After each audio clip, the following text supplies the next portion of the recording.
বিসমিল্লাহির রহমানির রহিম। হে সমস্ত জগতবাসী, আজকের যে আলোচনাটি আপনাদের সামনে তুলে ধরব সে আলোচনাটি হলো, দেখুন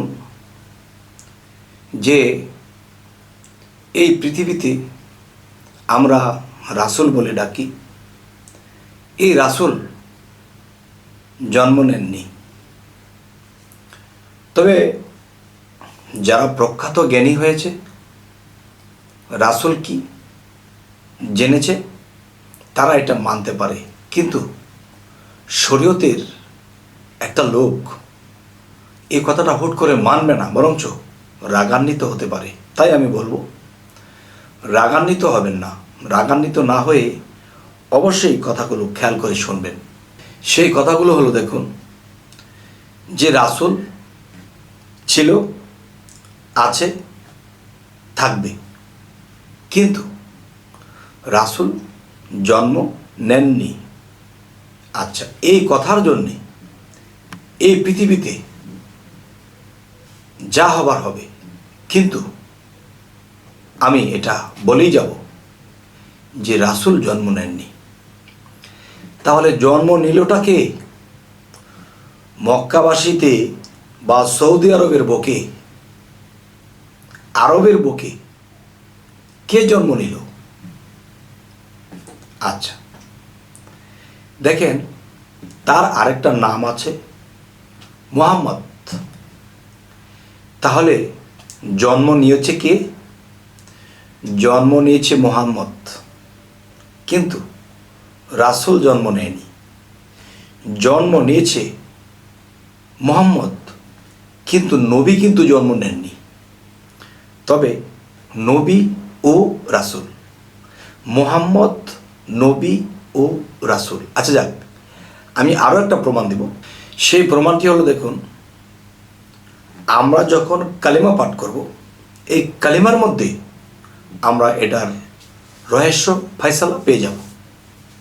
দেখবেন, লা ইলাহা ইল্লাল্লাহু মুহাম্মাদুর রাসূলুল্লাহ, এই যে কথাটা বলা হলো, এটাকে বাংলায় বলতে গেলে আপনারা বুঝে যাবেন যে লা ইলাহা ইল্লাল্লাহ, নাই কোনো মাবুদ আল্লাহ ছাড়া। আচ্ছা, হযরত মুহাম্মদ সাল্লাল্লাহু আলাইহি ওয়াসাল্লাম আল্লাহর বান্দা, একটা ব্র্যাকেট আছে, ও একটা বেড়া, যে মুহাম্মদ সাল্লাল্লাহু আলাইহি ওয়াসাল্লাম আল্লাহর বান্দা ও রাসূল। দেখেন, আমার কথাটা 100 বার বিশ্বাস করতে হবে, এবং আমার মুখের কথা যদি মূল্য না দেন, তাহলে কালিমাকে মূল্য দিতে হবে। কেননা এটার মধ্যেই পড়ছে লা ইলাহা ইল্লাল্লাহু মুহাম্মাদুর রাসূলুল্লাহ, যে নাই কোনো মাবুদ আল্লাহ ছাড়া, হযরত মুহাম্মদ সাল্লাল্লাহু আলাইহি সাল্লাম আল্লাহর বান্দা। মুহাম্মদ সাল্লাল্লাহু আলাইহি সাল্লাম কিন্তু বান্দা। তাহলে বন্ধু কে? বন্ধু হলো মুহাম্মদ রাসূল, আল্লাহর বান্দা ও রাসূল। তাহলে বান্দা মুহাম্মদ ও রাসূল, তার মানে ওই পারে রাসূল। আচ্ছা, তাহলে আমরা যে বলে থাকি মুহাম্মদ রাসূল, আচ্ছা আমরা মুহাম্মদ রাসূলটা কেন বলি? দেখেন, রাসূল মুহাম্মদ সাল্লাল্লাহু আলাইহি সাল্লামের কাছে রাসূল বিষয়টা হলো পাওয়ার, আর এমনই পাওয়ার, এই পাওয়ারের উপরে আর কোনো পাওয়ার হতে পারে না। সেটি হলো, দেখুন যে রাসূল একটা বিষয়, নবী। দেখেন, তিনি যখন পৃথিবীতে আগমন করলেন, তখন কে জন্ম নিয়েছে রে? আরবের বুকে মুহাম্মদ সাল্লাল্লাহু আলাইহি সাল্লাম, তিনি জন্ম নিয়েছেন। কিন্তু নবী কিন্তু জন্ম নেননি। এই নবী, এই নবুয়ত কখন লাভ করলেন? তিনি নবুয়ত লাভ করেছেন আল্লাহর হুকুমে। তিনি হেরা পর্বতের গুহায়, তিনি যখন 24 থেকে 25 বছর বয়স হয়েছে, তখন আল্লাহর নির্দেশে তিনি হেরা পর্বতের গুহায় প্রবেশ করেছেন, এবং সেখানে তিনি কমপক্ষে 14.5 থেকে 15 বৎসরের উপরে তিনি সাধনা করেছেন। সেখানে জিব্রাইল এসেছে, ওহী এনেছে, কোরআন নাজিল হয়েছে, নবুয়াত লাভ করেছে। তার মানে মুহাম্মদ সাল্লাল্লাহু আলাইহি সাল্লাম তিনি সাধনার দ্বারা তিনি নবুয়াত প্রাপ্ত হয়েছে বা লাভ করেছেন। যেমন মনে করেন এই নবুয়াত যে একটা বিষয়, এটা কিন্তু আল্লাহর সৃষ্টি, আর মুহাম্মদ সাল্লাল্লাহু আলাইহি সাল্লাম কিন্তু জন্ম নিয়েছে, জন্ম এবং সৃষ্টির মাধ্যমেই এসেছে। কিন্তু নবুয়াত যে বিষয়টা, এটা সৃষ্টি, আর এটা তিনি লাভ করেছেন অনেক সাধনার পরে। 15 বৎসরের উপরে তিনি সাধনা করেছিলেন। সেই সাধনার বিনিময়ে আল্লাহ তাকে নবুয়াত দান করলেন। তখন মুহাম্মদ সাল্লাল্লাহু আলাইহি সাল্লাম নবী হইলেন। নবী কিন্তু জন্ম নেননি। আচ্ছা, এবার আসি রাসূল। তখনও কিন্তু তিনি রাসূল নয়, তিনি মুহাম্মদ নবী। তিনি রাসূল হইলেন কবে? দেখেন, তিনি 24 থেকে 25 বছর বয়সে যখন হেরা পর্বতের গুহায় ঢুকলো, তিনি 15 বছরের উপরে সাধনা করার পরে যখন তার উপরে কোরআন নাজিল হলো, ওহী নাজিল হলো, তার উপর নবুয়াত নাজিল হলো, তখন সেখান থেকে যখন বের হয়েছে তখন তার বয়স চলে কত? এদিকে 25 আর ওদিকে 15, তাহলে 40। তাহলে 40-এর মধ্যে তিনি নবুয়াত লাভ করে এসেছেন। তারপরে আল্লাহ কি করলেন? যে হযরত মুহাম্মদ সাল্লাল্লাহু আলাইহি সাল্লামকে দাওয়াত করলেন যে, হে দোস্ত, আপনি আসেন, আপনার সাথে আমি মেরাজ করব, আপনি আরশে আসবেন। তখন নবীজির বয়স বা হযরত মুহাম্মদ সাল্লাল্লাহু আলাইহি সাল্লামের বয়স কত হয়েছিল? 52 বছর, 50 থেকে 52 বছর। তখন সে 52 বছরে আল্লাহর কাছে গেলেন। আল্লাহ রবের মাধ্যমে, বুরাকের মাধ্যমে, রবের মাধ্যমে আল্লাহ যেভাবে হোক হযরত মুহাম্মদ সাল্লাল্লাহু আলাইহি সাল্লামকে সেই আরশে আজিমে নিলেন, আল্লাহর সাথে সাক্ষাৎ করলেন। 27 বছর কেটে গেল। সেখান থেকে যখন ফিরে আসবে তখন হাদিস শরীফে এসেছে, এই কথাটি হাদিস শরীফে এসেছে যে নবীজি মেরাজ থেকে যখন এসে পড়বেন তখন তিনি কি 5 ওয়াক্ত নামাজ দিয়েছিলেন। কিন্তু এই কথাটি কোরআনে নেই, কিন্তু হাদিসে এসেছে যে তাকে 5 ওয়াক্ত নামাজ দেওয়া হয়েছে। আচ্ছা, যাই হোক, আমি সেখানে যাব না, নামাজের বিষয়টা আলাদা বিষয়। আজকের আলোচনাটা কি? যে রাসূল কিন্তু জন্ম নেন নাই। আমি বলবো নবীও কিন্তু জন্ম নেন নাই, জন্ম নিয়েছে মুহাম্মদ সাল্লাল্লাহু আলাইহি সাল্লাম, তিনি জন্ম নিয়েছেন। তবে তিনি যে জন্ম নিয়েছেন, তিনি নিজেকে পবিত্র করলেন কোথায়? সে হেরা পর্বতের গুহায়। আর আল্লাহ কি বলেছে? যে নিজেকে পবিত্র করলো সেই সফল কাম। আর সেই পবিত্র কি পানি দিয়ে হাত ধুইলে, মুখ ধুইলে হবে? হবে না। যদি ভিতরের পরিষ্কার না হয় ততক্ষণ পর্যন্ত সে আল্লাহর দর্শন লাভ করতে পারবে না। ততক্ষণ পর্যন্ত সে ধ্যানে হোক, নামাজে হোক, সে ডুবতে পারবে না। তার মন বিভিন্ন জায়গায় চলে যাবে, কিন্তু নামাজের স্থানে তার দেহটাই পড়ে থাকবে। আর এই নামাজে আমাদের প্রতি আল্লাহ অসন্তুষ্ট থাকে। যাই হোক, আজকের যে আলোচনাটি বোঝাতে চাইছি সেটি কি? যে রাসূল জন্ম নেয়নি। আজকের এই আলোচনায় কি আপনারা আমার কথা কি বুঝতে পারলেন? বুঝেছেন কি আপনারা আমার কথাটি, যে রাসূল যে জন্ম নেননি? তবে আরও একটি কথা বলতে পারি, সে কথাটি হলো কি, যে এই কথাটি হয়তো কেউ চিন্তাযুক্ত হবেন, আর না হয়তো আমাকে বকে দিবেন, আর না হয়তো ভিডিওটা রেখে দেবেন। আচ্ছা, তিনটার একটা হবে। যে হযরত মুহাম্মদ সাল্লাল্লাহু আলাইহি সাল্লাম যখন মেরাজে গেলেন, আর এখনকার যে কথাটি বলছি, এই কথাটি কোথায় লেখা হয়েছে? যে আশরাফ আলী থানভী যে একটি নবীজির মেরাজ তত্ত্ব যে লিখেছেন, এর মধ্যে পাওয়া গেল নবীজি যখন আল্লাহর সাথে সাক্ষাৎ করার জন্য আরশে আজিমে চলে গেলেন, তখন দেখে আল্লাহ অন্যদিকে মুখ করে বসে আছে। তখন নবীজি বলতে লাগলেন, হে আল্লাহ, আপনি আমাকে দাওয়াত করেছেন, কিন্তু আমাকে দেখে আপনি মুখটা অন্যদিকে ফিরিয়ে আছেন। তখন আল্লাহ বলতেছে, আমি বায়াতবিহীন লোকের সাথে কথা বলি না। তখন নবীজি বলছে, হে আল্লাহ, যদি আমার উপরে আপনি কাউকে রেখে থাকেন তাহলে বলুন, আমি তার কাছে বায়াত গ্রহণ করব। তখন আল্লাহ স্বয়ং আল্লাহর হাতটা বাড়িয়ে দিয়েছিলেন, হে দোস্ত, আপনার উপরে অন্য আর কাউকে রাখিনি। তখন আল্লাহর হাতে হাত দিয়ে হযরত মুহাম্মদ সাল্লাল্লাহু আলাইহি সাল্লাম বায়াত গ্রহণ করলেন। তাহলে বায়াত হতে হবে, মুর্শিদ ধরতে হবে, এই কথাটি কোত্থেকে এসেছে? যিনি আল্লাহর হাতে হাত দিয়ে বায়াত গ্রহণ করেছেন। আচ্ছা, এবার আসি, এই কথাটি সকল স্তরের লোকদের জন্য। যেমন বলা হয়েছে, 27 বৎসর যখন শেষ হয়ে গেল রুহানিভাবে, নবী চলে আসবে দুনিয়াতে, তখন আল্লাহ যখন তাকে বিদায় দিচ্ছে, তখন মুহাম্মদ সাল্লাল্লাহু আলাইহি সাল্লামের চোখ দিয়ে পানি ঝরঝর করে পড়তেছে। তখন আল্লাহ জিজ্ঞাসা করলেন, হে দোস্ত, আমার সাথে আপনি মোলাকাত করেছেন, সাক্ষাৎ করেছেন, এরপরেও আপনার কি দুঃখ যে আপনি চোখে পানি ঝরাচ্ছেন, কাঁদতেছেন?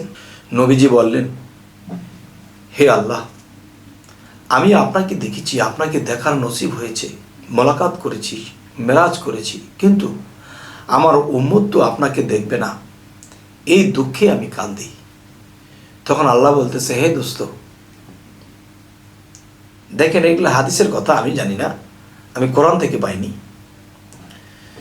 তো এই কথাগুলো যদি বলতে যাই, কোনো মুন্সি মৌলবী তাদের গায়ে একটু লাগবে, আর লাগার দরকার, কারণ বুঝতে হবে।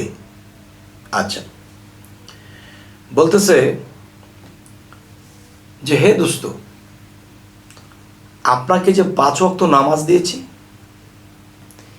এই 5 ওয়াক্ত নামাজ যদি আপনার উম্মতে পড়ে, তাহলে আপনি আমাকে কয়বার দেখেছেন? একবার। আপনার উম্মতে আমাকে প্রতিদিন 5 বার দেখবে। সুবহানাল্লাহ, সুবহানাল্লাহ। আল্লাহকে 5 ওয়াক্ত নামাজে 5 বার দেখবে, এটা আল্লাহর সাথে নবীজির কথা হয়ে গেছে। এখন আমি বলবো, যদি একজন মুসল্লি, একজন নামাজি পরহেজগার, একজন মাওলানা, কারি, হাফেজ, একজন ইমাম, তাকে যদি জিজ্ঞাসা করি, আপনার বুকে হাত রেখে বলবেন যে নবীজির সাথে কথা হয়েছে আল্লাহর, যে তোমার উম্মত 5 ওয়াক্ত নামাজে আমাকে 5 বার দেখতে পাবে, আপনি সত্য করে বলবেন 5 ওয়াক্ত 5 বার দেখার কথা, আপনি যে নামাজটি পড়তেছেন, এতে কি সারা জীবনে একবার কি দেখেছেন? সে বলতেছে, না, এখনো চেষ্টায় আছি, এখনো দেখতে পারি নাই।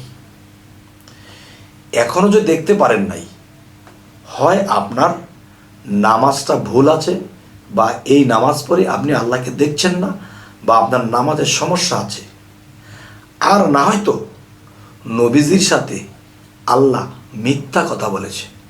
নাউজুবিল্লাহ।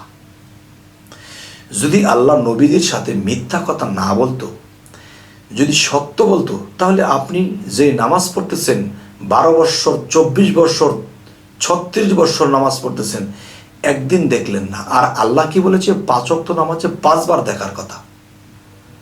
তাহলে হয় আপনার নামাজে ভুল আছে, আর না হয়তো নবীজির সাথে আল্লাহ মিথ্যা বলেছে।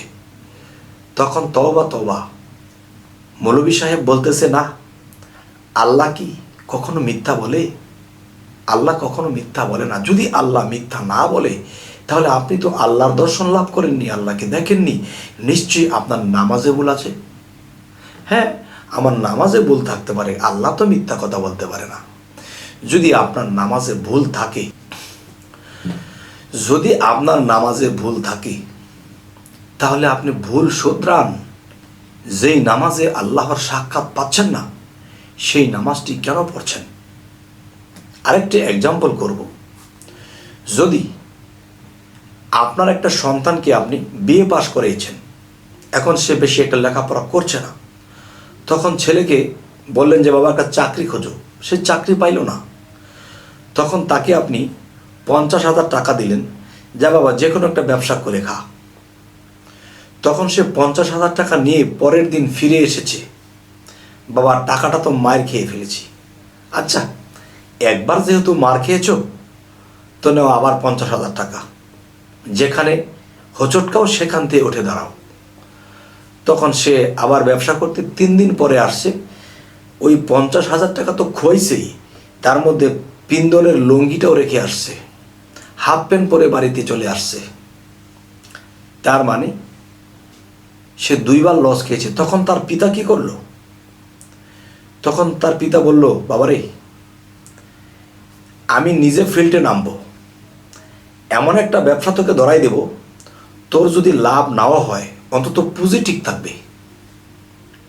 তখন পিতা নিজেই ব্যবসাতে নেমে অনেক ব্যবসা খুঁজে একটা ব্যবসা ধরিয়ে দিল, নে বাবা আরও 50,000 টাকা তোকে দিলাম, এবার এভাবে তুমি ব্যবসাটা করলে তোমার পুঁজি ঠিক থাকবে, অন্তত তোমার লস হবে না। তখন ছেলেটি সেভাবেই ব্যবসা করতে লাগলো। ছেলেটি 1 সপ্তাহ পরে বাড়িতে ফিরেছে,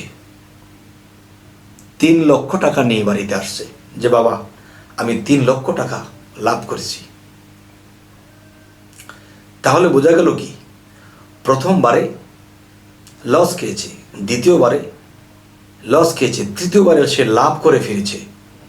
তাই আমি বলবো, হাসরের দিন আল্লাহ একদিন দাঁড় করাবে আর বলবে, আমি যে আমার দোস্তের সাথে কথা দিয়েছিলাম যে 5 ওয়াক্ত নামাজে আমাকে 5 বার দেখতে পাবে, তাহলে আমার দোস্তের সাথে যেই কথা দিয়েছি আমি কি মিথ্যা বলেছি? না, সত্য যদি বলে থাকি, তোমরা যে সারা জীবন এই নামাজটা পড়েছ, আমাকে কখনো দেখেছ? দেখো নাই। তাহলে দেখো নাই যেহেতু, হয় তোমার নামাজ হয় নাই, আর না হয়তো আমি মিথ্যা বলেছি। না আল্লাহ, আপনি কি মিথ্যা বলেন? আমার নামাজই হয় না। যেই নামাজ হয়নি সেই নামাজটা তুমি পড়েছ, তুমি নামাজটা চেঞ্জ করে দেখেছো যে কোনভাবে পড়লে, কোনভাবে নামাজটা করলে তুমি আমার সাক্ষাৎ লাভ হতে পারে। তখন সে জবাব দিচ্ছে না। তখন বলছে আল্লাহ, তোমার ছেলে প্রথমবারে লস খেয়েছিল, দ্বিতীয়বারে লস খেয়েছিল, তখন তুমি ফিল্ডে নেমে তাকে ব্যবসাটা চেঞ্জ করে দিয়েছিলে, তখন তোমার ছেলে লাভ করে ফিরেছে। তখন সে ব্যবসার খাতিরটা, ব্যবসার বিষয়টা তো ভালোই বুঝেছ যে এটাতে হয় না সেটাতে, এটাতে হয় না সেটাতে হবে, তাহলে নামাজ এটাতে তুমি সাক্ষাৎ পাচ্ছ না, নামাজ চেঞ্জ করে দেখেছিলে? ওই নামাজে তুমি আমাকে সাক্ষাৎ পাওনি, তুমি কি নামাজ চেঞ্জ করে দেখেছিলে? কোন নামাজে আমাকে দেখা যায়, কোন নামাজে আমাকে পাওয়া যায়? দেখোনি। তাহলে এতদিন নামাজ পড়ার পরেও তোমরা দোজখের টিকিট নিয়ে চলে যাও, দোজখের ফেরেশতারা অপেক্ষা করছে। কারণ তোমার ছেলের ব্যবসার বিষয়টা তুমি ভালো বুঝেছ, আর তুমি যে আমার সাক্ষাৎ পাওনি এটাকে কিন্তু তুমি ভালো বুঝোনি।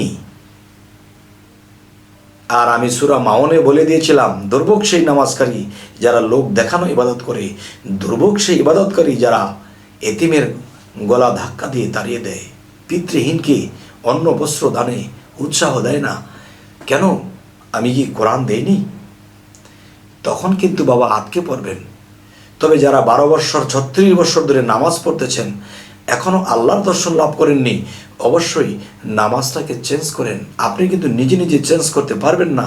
একজন অলি আউলিয়া আল্লাহর সাথে কানেকশন আছে, আর সেই অলি আউলিয়ার কাছে যাইয়া সেই নামাজটা শিক্ষা নিয়ে নেন, কোনভাবে নামাজ ধরলে আপনি আল্লাহর দর্শন লাভ করবেন।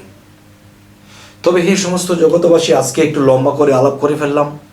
তবে আমাদের চ্যানেলটিকে অবশ্যই সাবস্ক্রাইব করে রাখবেন, পরবর্তীতে যেন আরও ভালো আলোচনা দিতে পারি। তো সকলেই ভালো থাকবেন। আল্লাহ হাফিজ।